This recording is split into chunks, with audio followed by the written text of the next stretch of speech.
200 balls a day caught in the jugs. Correct. Did you do it today? Yeah, before practice. Sorry, before practice. Before practice? Before practice, yeah. All right. You had I'm on episode 6. You've had an incredible showing so far on the Thank you. receiver. Appreciate it. I really respect it. And I'm super curious what it was like growing up in the household with your old man. Honestly, for me, it was normal. Like that's the life I grew up, knowing him, being the guy he is. Everyone sees the way he acts, him telling me to drink a Coke at halftime. I'm used to it. I'm getting those texts all the time. The sayings that he has, I'm used to it. Him, being like our trainers.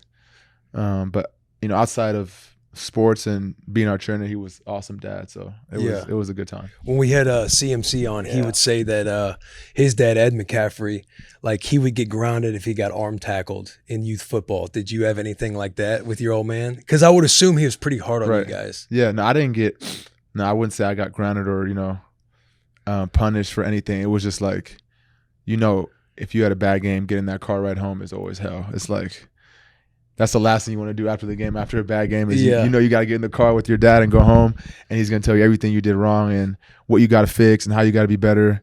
And so I would say that's what I dreaded most, just the car ride home. Or we'd go after practice, go back to the park by our house and get more drills in, just keep working on the stuff that I wasn't doing right. So I was used to it, but as a kid, it's like, here we go. Like, I got to go back to the. You don't know any other way. That's all I knew. With your old man, like obviously him being a part of like your strength, your coaching, all that stuff. At what point were you like, hey, Dad, like I'm a senior at USC, like I need to, I have coaches for this now. Right. In college, it was a little different because I wasn't with him. So that was the first time I wasn't with my dad, almost every day. So, but I went to USC, so it was like an hour away from his house. So he'd be at a lot of the practices. Obviously, he couldn't come to all of them because some practices aren't open to family. But he would come to a lot of them, and he would still coach me up. He kind of let me do my thing more when I got to college. But if he saw anything that he didn't like, he was either telling me, texting me, calling me, whatever it was. But even still to this day in the NFL, he's still, texting me, calling me, giving me his thoughts and opinions. For me, I respect it. Obviously, he's never played at this level, so some of the things it's hard for me to explain to him. Because like I tell other people, he's like, I want you to get the ball on first, second, third down, every play. Like you should be getting the ball. I'm like, it doesn't work like that. I got to run routes, got to run guys off and things like that. So he just wants me to, keep going. And I get it, but I love him to death. How is his exposure as far as like the Netflix receiver and all that? How has he been received by the public? People love him, bro. Yeah. I'm in the locker room. I got teammates not even talking about me. They're talking about my dad. Man, I love your dad, bro. He's awesome. I got Michael Badgie telling me he's looking at all the podcasts. He's keeping up with him. He loves his sayings. I tell everyone, like, bro, I'm used to it. Like, every day, I can tell you what he's about to say before he even says it. Like, I know exactly what type of guy he is. But the people love him, and they love, I think he's raw. He's honest. He's himself, no matter if the camera's there or if it's not. And I think people, respect that. But I think his personality is just one of one. What's his go-to quote? Like, what is the number one quote of his? Go-to quote. I mean, as a kid, there were so many. I feel like he always, reminded us about, this decision making. He would tell us something. He would tell us, you can either listen to me or listen to yourself. But if I were you, I would listen to me. That's something he always told us growing up as kids. I mean, there's so many. Shoot for the stars because the bottom's overcrowded. I mean, he has so many sayings. Then he has these little like one-offs. I don't know if you guys seen our podcast, but it's like if a situation arises and something looks too good to be true, be careful. All candy looks good before you taste it. Like there's so many little sayings he has that he always rips out on us. Juicy. Yeah. But I'm used to it. I mean, I picked up some from him too. You brought up the podcast. How long have you guys been doing a podcast? We've been doing it. This is going into our third year now. Yeah. Yeah. And do you guys do it weekly or just during the season? During the season, yeah. We record on Tuesdays and it drops on Wednesdays. Yeah. What's it called? It's called the St. Brown Podcast. St. Brown Podcast. Go check it out. Subscribe on Rate all 5 channels. stars. Yeah, rate 5 stars. Drop comments. Right. Dude, I love the way you play. I feel like you play pissed off, which also is, I guess I'll use the word, like unexpected? You're a 5-star cat. You go to USC. Uh-huh. You leave early and declare for the draft. You get drafted. Which round Fourth again? round. 4th round. Yep. But where do you feel like you found this chip on your shoulder to play the way that you play? I think for me, I've always been like that ever since, I was a kid. I've just been super competitive. Like and I hated losing. Like that's the biggest thing for me is whatever I do, I don't want to lose, especially if I'm playing sports, because I love sports. I loved them growing up, basketball, football, soccer, everything. I hated losing. And so when I got to high school, I played varsity as a sophomore, and I played a little, got hurt, broke my foot, and then my brother was balling out. He was a junior, going crazy. I was like, man, I can't let my brother outdo me. So then he, next year I'm a junior, he's a senior. I was like, I got to do better than him. He was going crazy. He was had like 15 touchdowns, over 1,000 yards. And I was super happy for him, but I was like, just me being me, like being around my brothers all the time, I got to do better than my brother. So going into my junior year, I was like, I got to do better than him. So we both, had great years. I might have had a little more like a few more stats than him, but it was like neck and neck. He ended up leaving and going to Stanford. And then, I got my senior year at Mater Dei. And at that time, I was like a 5-star or whatever, like you said. And won the state title. Yeah, we won everything. One of the best teams ever in high school football. But we won the whole thing. Did all the camps, the Nike opening and everything. And being at those camps, I just love one-on-ones. That was the biggest thing for me, was doing one-on-ones, you against the DB with a quarterback, everyone's watching.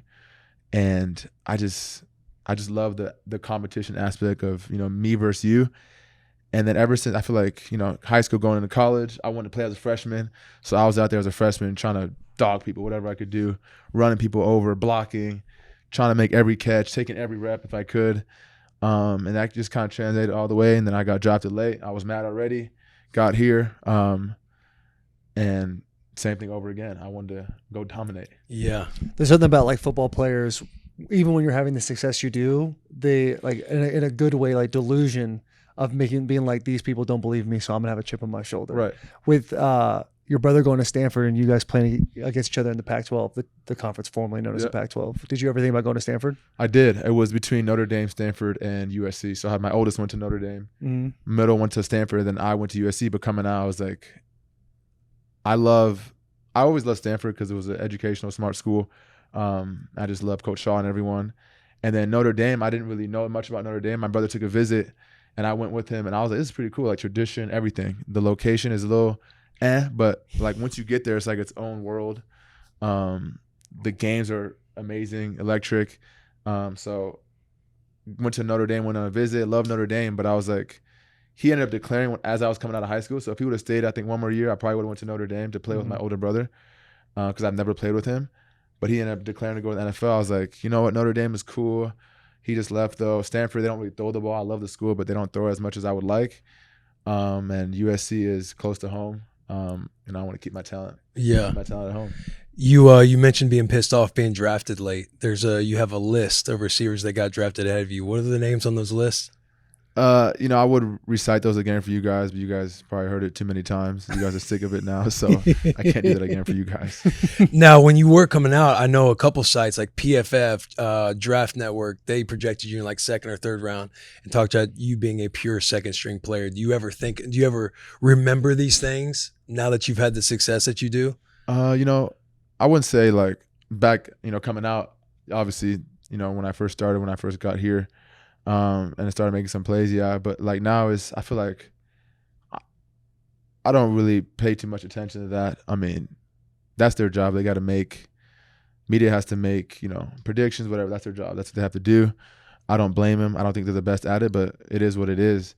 But now I'm at a point in my career where it's like, I'm worried about, obviously I want to play good. Every player wants to play good, but I feel like we just want to win a Super Bowl. That's the biggest thing. Whatever it takes for me as a team to lead, whatever it is, to be a good teammate, to make more plays if I have to, go out there and go be Super Bowl champs. That's the biggest thing I feel like.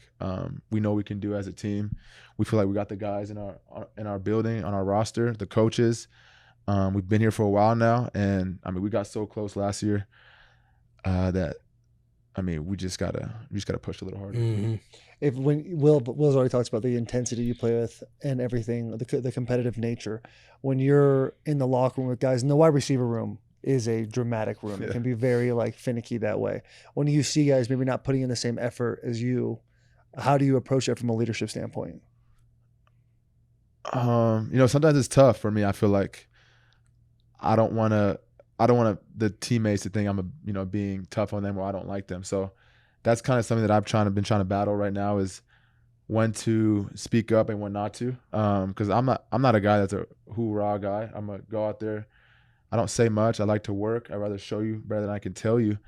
But if something is out of line and I feel like I need to speak up, I'll speak up. But if someone's not working hard on the field, I feel like with our practice, it's kind of hard not to work hard when everyone's working hard. You'll kind of be like the odd man out if you're not doing the right thing. So I feel like our coaches and teammates, everyone does a great job of pushing each other. So that's not really a problem we have here. But like I said, if something is really out of line, then I'll speak up. But for the most part, I just like to show the guys how I work and, let my play do the talking. Do you find yourself like focusing on developing into that like more of a vocal leader now that like when you're a guy, like obviously your voice carries more weight? Right. Yeah, like I said, it's something I've been working on because my whole life I haven't really been a vocal leader. That's not something that I thrive in. I feel like some guys talk too much, and that's not the guy I want to be. I want to be a guy that when I do say something, people are listening. So it just hasn't been me, but it's something I definitely need to work on and get better at, is being more vocal. But like I said, I don't want to be a redundant as someone that's speaking too much. Right. That's the worst for me. So I'll speak up if I have to, but something has to really be going wrong for me to speak up. Yeah. USC going to the Big Ten this year. How do you feel the boys in California stack up against some real Big Ten ball? I love the move. We're not worried about the Big Ten though. Well, let's unpack that for a second, because the West national Coast. champions. You guys got to take a lot of long flights. Lot of long flights. And colder weather. All Michigan wants to do is run it. Like, just pack the box. They can't throw. Make them throw. We'll be good. Every team they played against did that, and they good. lost to every. They all Harbaugh's lost. gone now. They lost 8 guys. Who? They lost 8 dudes. Right. Michigan did. Yeah. Well, actually, they lost 15 guys because they all got drafted. Even guys. It's over. It's over. What are you talking about? It's We just done. reload. What's USC doing? Don't worry. We got Lincoln Riley. It's gonna Do be you all guys do you guys promote painting your fingernails in California? Is that like a big thing? No, we don't promote anything. If you want to do it, go ahead. I be love you. that. Yeah. That's a good PC answer Right. by you. So you Be guys think you. you guys are gonna run the Big Ten, no problem. I don't know if we're gonna run it, but it's gonna be fun. I know Yeah. Michigan's done. Like, they had their one shot. It's over with. That is a wild It's done. wild statement I know coming I from played you. Detroit, like half but of your fans I are went to Michigan SC. fans. No, they're Detroit Lions fans. And if you're not a USC fan, there's a problem. Are you gonna go to the game September 21st? I wish. We actually have an away game. That So, sucks, I know, dude. Because bummer. that would be It would have been lit. for you to see that kind of experience would be Michigan. unbelievable. You've probably never seen anything like What kind that. of experience are you talking about? I don't know, the biggest stadium in North America, the 3rd biggest in the world. Yeah, I actually took an official to Michigan when I was coming out of high school. Michigan State, raining, Don't do it. crazy. Michigan State won. I'm like, I can't go here. It doesn't even get that loud. What year was does it? that? That was 2017, They won? bro. Michigan State. He said they won? Raining like crazy. I'm from Southern California. I'm like, this rain is ridiculous. Number one, I couldn't catch a ball in this. Then I'm like, and they lost. Vibes were low. Recruiting coordinator wasn't feeling nothing. I'm good, bro. Take Was me the back stadium loud? home. No, no. Why are you doing this, man? Not We're at supposed to be like getting a rapport Not together. at right all. I now. love it. I love the back and forth. Not I at can't all. wait till September 20th. Keep your DMs open. I will be I there. will.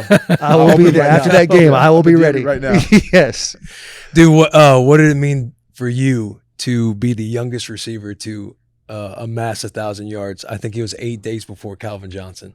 It was cool. I mean, That's it is. That's Yeah, dope. That's not just cool. That's awesome. Right. I mean, Calvin's arguably one of the best receivers to ever play. So for me, like being in, playing for the Lions, everything you do is compared to Calvin, which is, it's great, but it's also tough. Like, he's the best, one of the best to ever do it. So it's an honor to be, even considered, be in the same conversation as him, but he did it for so long. And I feel like, I see pictures on Twitter of him when he was playing the Saints. It's him on the goal line with literally 2 DBs on him. Like you the don't see punt. that anymore anywhere. Like, that just shows you how, how dominant he was. So just to being, like I said, in the same conversation as him is an honor. But I got to keep going, man. He was a beast. What receivers do you keep your eye on now? Like in your brain, who's like the top 3? You're not going to get me on a top 3. I'm not going to give you no top 3. But guys I like to watch. Podcaster, okay. Podcast. It's polished. Guys that I like to watch. I watch a bunch of guys, honestly. I mean, I can go down the list. Can we do a top 3 guys you like to watch? Top 3 guys I like to watch. We can do that. Like if you find we found a lane. Top 3 guys. This is not my top 3, by the way, but the guys I like to watch. Devontae Adams. Love watching him. I'm going to go Keenan Allen. Last one. Let's just go. I'm going to go Justin Jefferson since he's in our division. We play him twice a year. We play the same team, so we get to see on film, a lot of the stuff that they do, and he's a lot on the tape a lot, so he's nice. It's his top 3. Top 3. It's not my top 3. It's his top 3 wide receivers. Amon Ra St. Brown thinks Jamar Chase is overrated. Incorrect. What fun question? We have 1 more minute. Should we do a segment? Should we do shout out for shout out real quick, or are we holding that? There is a twisted question. The twisted question that Sherm was thinking of. What was the twisted question? It was. Are you familiar with the was it American Ninja Warrior? American Ninja Warrior. Yeah.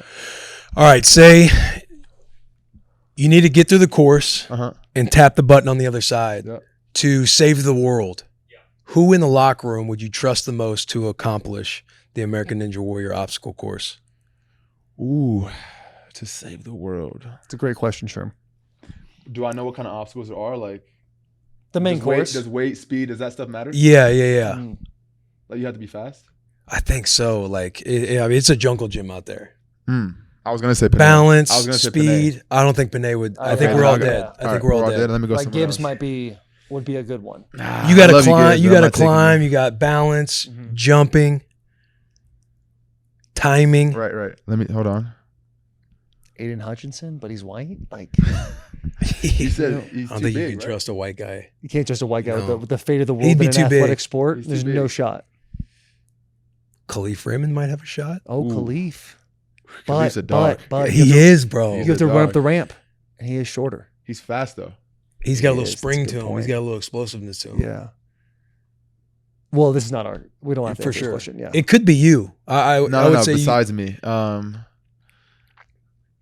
Khalif is great, but you already said that, so I'm gonna go someone else.